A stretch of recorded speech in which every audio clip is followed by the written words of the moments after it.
Police গ্রেফতার করে নিয়ে যাচ্ছে বাবাকে। গ্রেফতার হওয়া বাবাকে জড়িয়ে কান্নায় ভেঙে পড়ছে 7 বছরের শিশুকন্যা।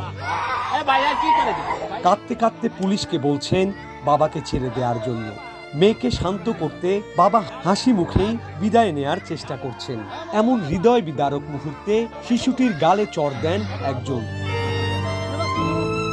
ঘটনার আকস্মিকতায় হতবিহ্বল হয়ে পড়ে বাবা মেয়ে।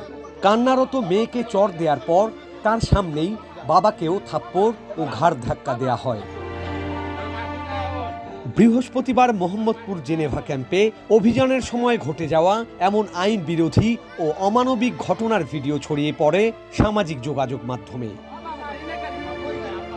আসামিকে গ্রেফতারের সময় শিশু নির্যাতন ও আইন ভঙ্গের এমন ন্যাক্কারজনক ঘটনায় সামাজিক যোগাযোগ মাধ্যমে শুরু হয় তুমুল সমালোচনা। প্রতিবাদের ঝড় ওঠে দেশ জুড়ে। সমালোচনার মুখে অবশেষে এই ঘটনার তদন্ত শুরু করেছে পুলিশ।